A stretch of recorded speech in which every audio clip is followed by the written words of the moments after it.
43 minutos en el territorio continental ecuatoriano, buscando la verdad y abogando por la unidad nacional en pro de la paz y la seguridad en el Ecuador. Tenemos previsto un diálogo con el analista político Antonio Ricaurte. Lo invitamos para analizar la coyuntura político-electoral que estamos viviendo, que representa la foto electoral de este momento. Cualquier encuesta da cuenta de la foto de hoy, no la foto de mañana, que puede cambiar. Si uno se remite a las elecciones del año pasado, elecciones anticipadas, uno ve que nadie, meses antes, nadie daba como un hecho lo que pasó en octubre, el 15 de octubre del año anterior, y el triunfo del actual presidente. Por ello, es incierto este panorama 3 meses antes, a sabiendas de que el país vive serios problemas en el tema eléctrico y otros que tiene que ver con el momento político electoral que vivimos. Bienvenido, Antonio Ricaurte, para hablar de estos temas. Leíamos siempre con atención los análisis que hace Antonio Ricaurte. Un último daba cuenta, voy a leer: esta sería la mejor oportunidad de la Revolución Ciudadana, pero no es posible que le escondan el celular al expresidente y que le manden a una isla desierta. Pero también el presidente actual ha tenido un deterioro en su imagen. ¿Cuál es la foto del momento que vive el Ecuador? Porque el día de mañana puede ser otra fotografía y en 3 meses peor. Ya vivimos el año pasado, cuando no se daba cuenta meses antes de que ganara el actual presidente. Muy buen día, Antonio Ricaurte. Miguel, muchísimas gracias, un honor estar contigo siempre. Saludar a la audiencia. Como tú bien has dicho, hoy tienes una fotografía que es la fotografía del momento, en donde tienes a 2 candidatos que van a pasar a segunda vuelta, que son el presidente Daniel Noboa y la candidata de la Revolución Ciudadana, Luisa González. El resto de candidatos van a ser parte del margen error del 1%. Hay muchísimos candidatos. Si tú me preguntas, y estamos involucrados en política y nos gusta la política, estamos en ese micromundo que yo le llamo de la política. Si es que a mí me preguntas, los candidatos, no te podría mencionar a Rabascal posiblemente y a Leonidas Diz. El resto no sé los nombres. ¿Henry Cucalón? A Henry Cucalón y Henry Cromley. Ya. Pero porque me estaba haciendo acuerdo este rato, fíjate tú. Pese a que Henry Cucalón es una gran persona, un tipo preparado, y Henry Cromley acaba de ser presidente de la Asamblea, pero no están en la memoria colectiva. Entonces tú tienes a 2 candidatos que van a llegar a segunda vuelta. Yo te puedo decir hoy, atreviéndome a adelantar a las cosas, más allá de que vivimos en una sociedad líquida que cambia de segundo a segundo, de minuto a minuto, todo cambia. Todo es efímero en esta sociedad. Yo sí te puedo decir que esos 2 candidatos van a llegar a segunda vuelta. El presidente Noboa ha tenido un deterioro, sí. Tú sabes que todo gobernante y todo político tiene un deterioro importante siempre. En cualquier parte del mundo, un político y un gobernante tienen deterioros importantes. Entonces, el presidente Noboa tiene un deterioro. Empezó con el 85% de imagen positiva y fue bajando. Existieron eventos que perjudicaron esa imagen y otros que le levantaron la imagen. Por ejemplo, uno de los eventos que le perjudicaron la imagen hace algunos meses fue justamente los apagones, que me parece fueron el mes de abril. Pero luego se recuperó con el apresamiento de Jorge Glass. La gente estuvo feliz, el 65% de la gente estuvo muy contenta con el apresamiento de Jorge Glass. Jorge Glass tiene 85% de imagen negativa, es más, tiene la imagen de Fito, del líder de los narcotraficantes. Entonces, eso le levantó nuevamente, ganó la consulta popular, y luego tuvo un deterioro por otras circunstancias que no eran aún el tema de la energía, principalmente porque el país vive momentos muy complejos en materia económica. Para el 60% hoy, Miguel, para el 60% de la gente, el principal problema es el económico. Luego está el tema de la inseguridad y luego tienes el tema de los apagones que también complican mucho. El país vive momentos muy complejos. Fíjate tú que para el 85% de la gente dice que no llega a fin de mes con lo que tiene de recursos económicos, o que llega con las justas. Eso quiere decir que 8 de cada 10 ecuatorianos llegan con las justas o no llegan a fin de mes con el dinero que tienen. Entonces ahí tienes tú ese problema económico que ahora se ve incrementado por el tema de los apagones. Hay un efecto económico muy importante. Pequeñas empresas, grandes empresas, medianas empresas, negocios pequeñitos, la cotidianidad, la vida se ve afectada por la economía, se ve afectada por los apagones. La economía es un tema muy complejo alrededor de los apagones. Entonces, todo eso ha ido haciendo que se vaya deteriorando la imagen del presidente Noboa, más allá de que todavía, Miguel, el 40% y un poquito más siguen diciendo que el tema de los apagones es por la falta de lluvias. Y que es por culpa de los anteriores gobiernos que no tuvieron las previsiones suficientes para que hoy no existan apagones. Y también hay ya una culpa que se va incrementando hacia el presidente Noboa. Pero principalmente la gente dice, no llueve, no hay luz, o es culpa de los anteriores. Entonces, el presidente Noboa hoy tiene, después de haber tenido 85, tuvo 65, 60, se recuperó 55 y hoy tiene 45 de imagen positiva. Y los números que tienes acceso tú de la intención de voto, que son 27%, empatado técnicamente con Luisa González, 26%. Ese es el presidente Noboa. Además, hay que señalar que el presidente Noboa sigue siendo el personaje antipolítico. Cuando tú le escuchas, cuando tú le ves, es totalmente atípico a los políticos tradicionales. ¿Y en el Ecuador se mantiene ese rechazo a los políticos? En el mundo entero y en el Ecuador la gente odia a los políticos y a los partidos políticos. Odia. Todos tienen imagen negativa. ¿Por qué? ¿Por mentirosos? Porque para ser político hay que estar enfermo. Así de simple. Para ser político tienes que estar enfermo de ego, de vanidad. Tienes que estar enfermo de trastornos límites de la personalidad. La mayor cantidad de políticos son enfermos de trastornos límites de la personalidad, con bipolaridades, etcétera, etcétera. Pero principalmente el ego y la vanidad carcome al político. Contigo hemos discutido, hay un libro extraordinario que se llama En el poder y en la enfermedad, de un ex congresista inglés, David Owen, médico, que describe a las personalidades políticas más importantes de la historia y hace referencia a los trastornos emocionales, psicológicos, mentales y físicos que tuvieron. Entonces, todo político tiene que estar enfermo. ¿Enfermo de poder? Enfermo de poder. Quieren el poder, a como lugar. Y te digo, porque yo fui político, yo también estuve enfermo de ego y de vanidad.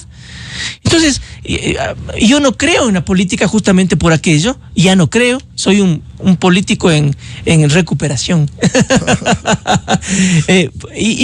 Nadie cree en los políticos. Los políticos llegan al poder para saciar sus traumas, sus complejos, para llenar sus egos, sus vanidades, y muy pocos. Yo te diría, yo no conozco a alguien que haya llegado para servir a la gente. Solamente aunque se llenen la boca de eso. Es mentira. Sí. Y si no tienen credibilidad, ¿cómo vota la gente? Vota porque tiene que votar.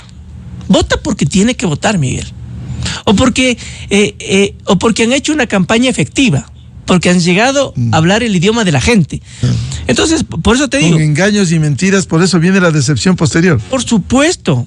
Lo que Daniel Noboa es un político distinto. Habla distinto a los políticos tradicionales. En otro idioma. Habla menos. No, casi no habla. O sea, nosotros... ¿Y eso es bueno? Sí, porque la gente está harta del político que habla horas, nadie le entiende, a nadie le importa. El ser humano, Miguel, el ser humano más interesado en un tema,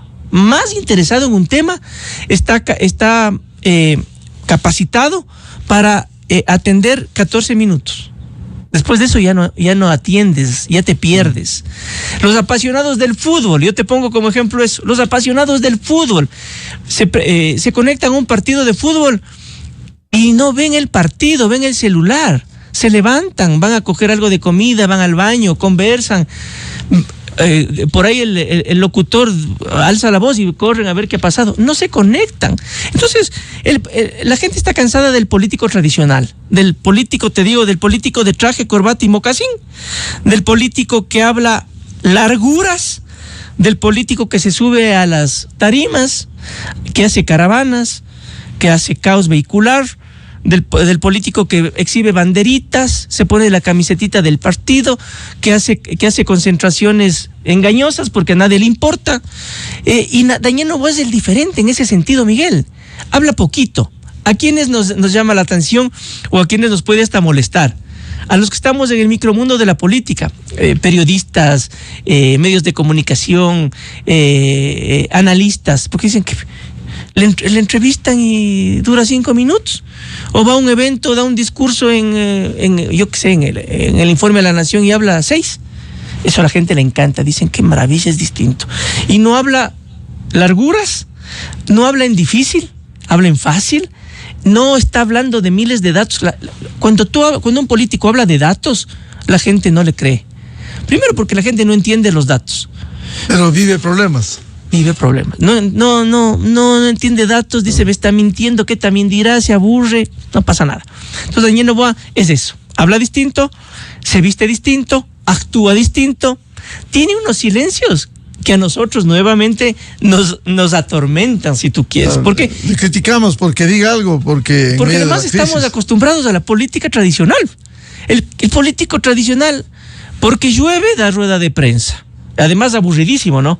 Sentados en mesa principal, con la bandera atrás, encorbatados, serios, informe a la nación.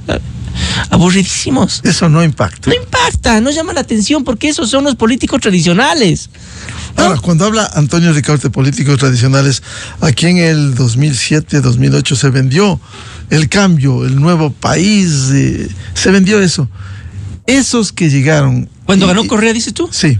Él llegó como distinto, ¿no? Acuérdate. Claro. ¿Y qué pasa hoy? ¿Hoy es parte del pasado? Es político tradicional de la época de las cavernas. Correa está... A ver, la revolución ciudadana está metida en la política tradicional. Por eso te digo, es el mejor momento de la revolución ciudadana, pero no. Pero no, ¿por qué? Porque son políticos viejos y tradicionales. Su líder, el expresidente Correa, es político viejo y tradicional. Si tú le ves o le oyes, le escuchas o lo que sea a Rafael Correa, se pasa metido en el lodazal de la política, atacando, insultando, hablando solo de política, de políticos, se pelea con propios y extraños y con gente que ni siquiera existe en las redes. Eso hace que sea un político tradicional. Les encanta a los de la Revolución Ciudadana treparse a una tarima. ¿A quién le importa eso? Hacen caravanas, generan caos, se ponen la camisetita del partido, banderitas del partido. Tía del Ecuador. Imagínate, hacen política tradicional. Su líder es Rafael Correa, la candidata Luisa González es una figura secundaria. Cualquier candidato o candidata van a tener la fuerza o la intención de voto que tiene Luisa González. Si este celular es candidato a la Revolución Ciudadana, tiene esa misma intención de voto. Lo que tú ves en las encuestas hoy es el voto duro correísta. El voto duro correísta, ni más ni menos. Que le va a permitir, ¿qué? Llegar a segunda vuelta. Y en la segunda vuelta... tiene un techo. Y en la segunda vuelta tiene un techo de concreto. ¿Sí? Porque hacen política tradicional. Lo acabamos de manifestar. Entonces yo no creo que la Revolución Ciudadana tenga la capacidad, Miguel, de hoy dar un giro de 180 grados. Yo no creo que hoy la Revolución Ciudadana tenga la capacidad de contar con encuestas de opinión que le digan qué es lo que está pasando, qué piensa, qué siente la gente, y con esa encuesta de opinión tener estrategia. No van a tener estrategia. Yo no creo que la Revolución Ciudadana sea capaz, Miguel, de esconderle el celular a Rafael Correa y de mandarle de vacaciones a una isla desierta. Entonces va a volver a ser la Revolución Ciudadana del siglo pasado. ¿Eso les hace daño a ellos mismos? se autoinfligen daño. O sea, por eso yo manifiesto 1 y 100 veces que la Revolución Ciudadana está muerta por su patrón de comportamiento, principalmente por el patrón de comportamiento de su líder Rafael Correa. Vive en el lodazal político, en el insulto, en el ataque, habla solo de política, le lanzan un pan y contesta, se enfurece, habla de cosas que a la gente no le gusta. O sea, habla el idioma de la política que la gente no entiende, no comprende y odia. La gente está en otra onda. La gente habla de otros temas. La gente no quiere lo tóxico, lo negativo, no quiere oír a políticos. ¿Quién sale a una concentración, a una caravana o a una caminata en un barrio? Por favor, ¿quién en sus 5 sentidos va a salir a ver a un político al que le odia en lugar de quedarse viendo una película de Netflix o un video cortito de 30 segundos en el YouTube o alguna historia en el Instagram? Nadie va a salir a verle a un político. Eso le encanta a la Revolución Ciudadana. Las caravanas, las concentraciones, las caminatas a los barrios. ¿Y por qué se ve gente? ¿Por la estructura? ¿Por el dinero? Porque es facilito el sándwich. ¿Por qué? Por los militantes, por los convencidos que van de un lado al otro. Y por ahí tal vez alguien que no tiene nada que hacer, que sale a ver a la puerta de la casa. Y le dan una camisetita o un par de zapatos. No pasa nada, pues no, gastan plata de gana dando camisetas y par de zapatos. Eso ya no existe. En la política moderna tú puedes ganar una elección sin salir de tu casa. Acuérdate tú, Miguel, es un ejemplo bien bonito el de Franco Parisi. La gente no se acordará, tal vez ni le conocen, pero fue candidato a la presidencia en la última elección presidencial chilena, cuando ganó el presidente Boric. Franco Parisi quedó tercero y casi le gana a Boric y pasa a la segunda vuelta. ¿Quién era Franco Parisi? Era un personaje que vivía en los Estados Unidos. No podía pisar suelo chileno porque tenía juicios de cheques, de alimentos, de estafas. Entonces no podía ir a Chile. Decidió ser candidato a la presidencia. Se inscribió en los Estados Unidos. Hizo campaña en los Estados Unidos desde su sede de grabación, en su casa. Ganó a toda la política tradicional, a la democracia cristiana, etcétera, etcétera, toda la política tradicional chilena. Quedó tercero, casi llega a segunda vuelta. Hizo campaña en los Estados Unidos y votó en los Estados Unidos. Nunca pisó suelo chileno. Hoy vivimos en la tercera revolución tecnológica de las comunicaciones. Por eso la política tradicional ya no existe. Ya no existe. Esos candidatos que piensan que en el debate van a provocar un cambio de visión de la gente, y esos candidatos también, la Revolución Ciudadana peca de eso. Les encanta hablar de planes de gobierno larguísimos. Nadie lee un plan de gobierno. Nadie entiende un plan de gobierno y la gente se aburre y no para bola de los planes de gobierno. Nadie gana por un plan de gobierno y se matan haciendo esas cosas, ¿no? Se matan. ¿Les ayuda o no las redes sociales en donde se intoxica, se miente, mucha fake news? ¿Eso genera rechazo o convence? Las redes sociales funcionan siempre y cuando tú tengas estrategia. Si tú tienes, ¿y estrategia a qué me refiero? No hay otro mecanismo que se haya inventado hasta ahora para que te diga lo que piensa, siente, cree la gente, que las encuestas de opinión. Una encuesta de opinión te dice lo que piensa, siente la gente, aunque hoy fallen mucho. Por ejemplo, las encuestas tradicionales hoy fallan muchísimo. Pero tú tienes que tener encuestas para saber qué piensa la gente. Esa encuesta se transforma en estrategia. ¿Cómo? Un estratega lee la información y convierte en estrategia. Y esa estrategia se convierte en comunicación.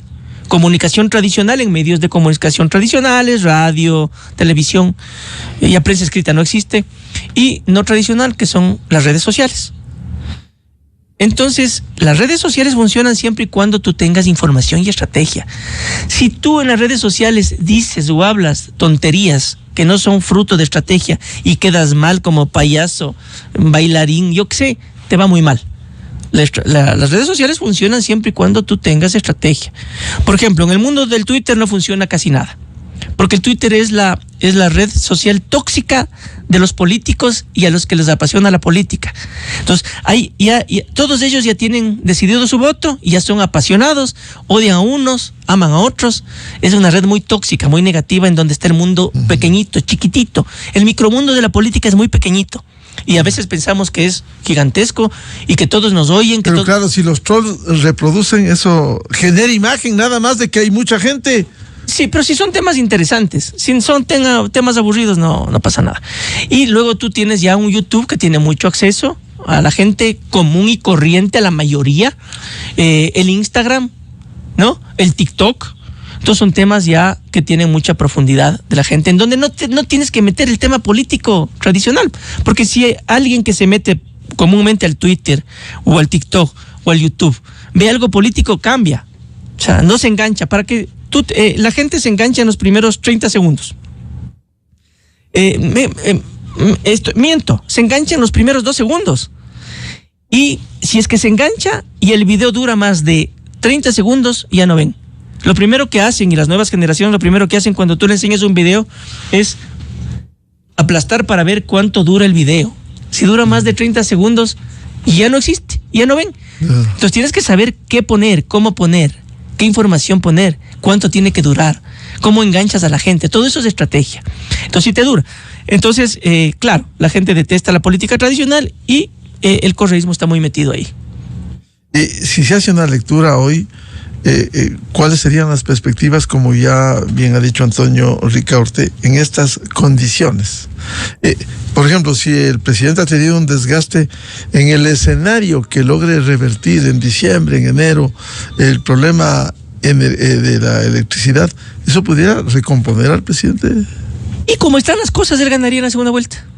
Así tal cual, el día de hoy, con el problema eléctrico. Con el desgaste que tiene, con el problema eléctrico. Porque el otro rival claro, tiene un techo de concreto, decía. Por supuesto, porque el otro rival, porque el correísmo tiene un voto duro correísta, que en la segunda vuelta se convierte en un techo de concreto, porque ese techo de concreto no es posible que se rompa, porque viven en la política tradicional, en el siglo de las cavernas, en la época de las cavernas, y porque además, como te dije antes, el presidente Correa, el expresidente Correa, vive también metido y con muchísima disciplina y convencimiento en la política antigua, vieja, tradicional, tóxica, negativa, insultando, atacando, y nunca le van a poder quitar el celular, ni mandarle a una isla desierta, ni tener estrategia. Entonces, ese techo de concreto va a ser que todo el voto anticorreísta, pero además el voto que tiene el presidente Noboa, y que además se va a ir decantando, y que el voto útil va a ser muy importante, porque todo el resto de candidatos son inexistentes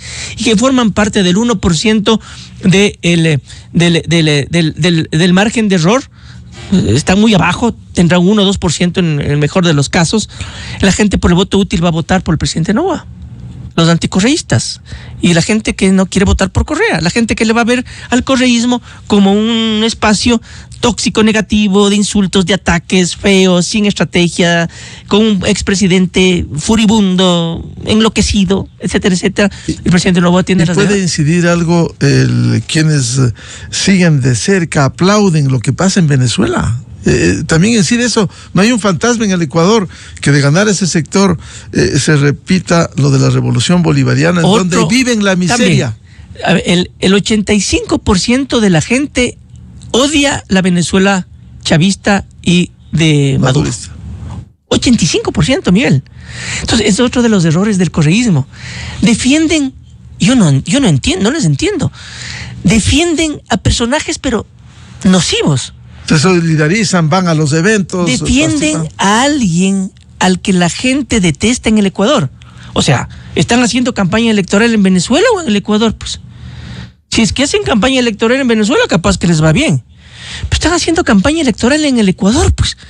Y si defienden a un independible, porque en el Ecuador la gente detesta a Maduro, tiene una imagen negativa del 85% en el Ecuador. O sea, asusta vivir un modelo como el venezolano actual. Aterra. Pero además le odian a Maduro y odian a la Venezuela chavista y de Maduro, 85%, Miguel. Entonces, mientras más le defienden, mientras más se quieren parecer, o mientras más se solidarizan, más se suicidan políticamente. Hablemoslo así. Le defienden a Jorge Glass. 85% de imagen negativa. Tiene la imagen de Fito, de narcotraficante ecuatoriano. 85%. Y así por el estilo. Defienden cosas horribles. Viven metidos en la Asamblea Nacional. Si la gente detesta al político y al partido político en el Ecuador y en el mundo, la Asamblea y los congresos en el mundo son el fiel reflejo de la política. Entonces la gente detesta la Asamblea. ¿Y quiénes son los que más aparecen como correístas? Los asambleístas correístas. Los correístas defienden lo que ha dicho la compañera o el compañero correísta, no sé qué, no sé cuánto. Entonces la gente dice qué horror, o sea, defienden a esos impresentables. Todo eso va construyendo un techo de concreto irrompible. Entonces tienes ahí el porcentaje en primera vuelta de voto duro correísta, en segunda vuelta voto duro correísta, y el techo de concreto que no les permite ir más allá. Daniel Noboa, el diferente, el distinto, el que se viste diferente, el que habla diferente, el que actúa diferente, el que tiene 45% de imagen positiva, que no está mal. Un político con 45% de imagen positiva es bueno, verás. Y tienes a gente que no le culpa por el 40%, un poquito más, no le culpa por los apagones, le culpa a los anteriores gobiernos y a la falta de lluvias. Yo estoy convencido que hará una campaña estratégica y diferente que le permitirá captar toda esa votación anticorreísta y de voto útil, y además de gente que cree y que está convencida de que él... hay un dato interesante, el 55% de la gente dice que hay que darle una nueva oportunidad al presidente Noboa en una nueva elección en donde tenga un periodo completo. O sea, dice, hay que dejarle que tenga un periodo completo, que siga haciendo los cambios que está haciendo y que mejore los temas importantes y los problemas que tiene el Ecuador en un periodo. Entonces, fíjate tú, 55%. Es curioso como, por ejemplo, hasta ayer teníamos 14 horas, o anteayer teníamos 14 horas de apagones, ¿no? Uh-huh. Hoy vamos a tener 8. La gente está feliz. Ya es como que se ha solucionado un tema importantísimo. Ya se ha logrado que Colombia venda, ojalá comience a llover. Entonces, sí hay esa posibilidad real. Yo estoy convencido que el presidente Noboa ganará la presidencia de la República y que el correísmo se quedará con su voto. ¿Y no puede emerger algún candidato outsider? No, porque tú ves las condiciones en las que estamos hoy. Un outsider tiene que, de entrada, llamar la atención, como fue Jan Topic la elección pasada. Jan Topic fue el Rambo de Sambo, que se vestía distinto a los políticos tradicionales, con traje de combate, barba abultada, exhibía armas, distinto, interesante. Hablaba distinto, era un combatiente, había ido a las guerras, podía arreglar el tema de la seguridad. ¿Qué le pasó a Jan Topic? Se disfrazó de político tradicional. De la noche a la mañana en el debate se puso traje, corbata y mocasín, desapareció. Ya no era el outsider, ya no era el Rambo de Sambo, era un político tradicional que además contestaba ataques, insultaba, se volvía loco. Político tradicional. ¿Qué pasó? La gente dijo, ya no es mi outsider, ya no es el diferente, voy a buscar a otro. Daniel Noboa apareció en el debate con chaleco antibalas. La gente le regresó a ver. Era hijo de Alvarito, perfecto. Alvarito es el peluche del Ecuador. Qué interesante, hijo de Alvarito, me cae bien. Y ha sido más inteligente que Alvarito porque habla tranquilo, pausado, poquito. No habla con los políticos tradicionales. Joven, este es. Hoy no tienes a ninguno. Ni siquiera me acuerdo de los candidatos. Como te dije al inicio. Claro. Henry Cucalón, gran tipo, preparado, inteligente, pero habla en una mezcla de Jaime Nebot y el doctor Velasco Ibarra. Unas palabras rebuscadas, difíciles, inteligentísimas. ¿Y Leonidas Issa? El movimiento indígena tiene un desgaste impresionante. La gente les ve a los indígenas también como políticos tradicionales, que están metidos en lo tóxico, en lo negativo, en el insulto. En el caos, la gente les tiene miedo. Piensan que van a paralizar el país y la gente este rato tiene pavor de que eso suceda. Porque vivimos momentos muy complejos económicamente. La gente quiere salir, trabajar, ver qué hace. Sin luz, económicamente mal y una paralización, la gente se muere. Entonces les tiene miedo. Son tóxicos, son negativos, atacan, insultan, metidos en la política tradicional. Y ya los dirigentes políticos no representan ni siquiera al sector indígena, a los pueblos indígenas del Ecuador. Porque son políticos viejos, tradicionales, que actúan como políticos tradicionales y que se reúnen, deciden solo entre ellos. Un indígena joven no se siente representado por un dirigente. El indígena joven está estudiando, quiere salir del país, quiere conocer el mundo, quiere ser empresario, está conectado a las redes, ve el mundo y ya no se siente representado por los dirigentes. Entonces forman parte de la política tradicional también. Y si es que insisten en lo tóxico y negativo de la paralización, de llamar al caos, la gente se aterra y van a tener muy poca votación. Creo yo que será puede Leonidas Issa quedar tercero, pero muy abajo, con 3-4%. Y de ahí todos... Lo cual sería un fracaso para... Por supuesto. Y el resto sí es muy complicado, muy difícil. Son políticos... Henry Kronfle, creo, pongamos el ejemplo. Muy internadito, encorbatado, aburrido. Y viene de la asamblea. Y aburridísimo. La gente quiere también entretenerse, divertirse, algo que llame la atención. Es aburridísimo. Y ya te digo, el Henry, que es un tipazo, el Henry Cucalón, habla como Velasco Ibarra y Jaime, muy engominado, muy educadito. La gente no le gusta eso. La gente le gusta lo diferente, lo distinto. Le gustan los Donald Trump. Sí. Lo cual no es bueno. Y ya en el tema, ya en el tema del día a día y en el tema ya profundo. ¿No es y bueno demás, o no es malo? Pero estamos hablando de los temas que permiten ganar elecciones, ¿no? Claro, porque, otra cosa es del gobierno. Porque lo que más importa al ser humano es las formas, no el fondo. Las imágenes. Para el ser humano lo más importante son las imágenes. La gente se guía por imágenes. El 85% son imágenes. Y lo que tú digas es menos del 10%. Por ejemplo, te dicen, salgo de aquí y me dirán que estuviste muy bien con el Miguel Rivadeneira. Muy bien. ¿Qué dije? No saben qué dije. Capaz estuve bien porque me vieron una imagen bonita, chévere, capaz. Pero no por el contenido. Eso pasa con los políticos. Con la gente no ve contenidos. Bien, muchas gracias a Antonio Ricaurte y su análisis de la foto electoral del momento. Veamos qué sucede en el camino. Faltan 3 meses y lo volveremos a convocar para hablar de esto. Muchas gracias, Antonio Ricaurte. Con esto cerramos la jornada de entrevistas y debates, la opinión diversa y libre en la revista de Opinión Democracia. Ya viene en ExaFM el show de la papaya. Y a los miles de seguidores de la revista de Opinión Democracia les deseamos un feliz lunes, feliz inicio de semana a todos. Muy buen día. La revista de Opinión Democracia, buscando la verdad en todas partes. Esto es Exa Informa por Exa FM. La ministra Inés Manzano informó sobre el inicio de entrega de energía de Colombia a Ecuador. Comenzamos a recibir la energía de Colombia desde el día domingo, o sea, ha sido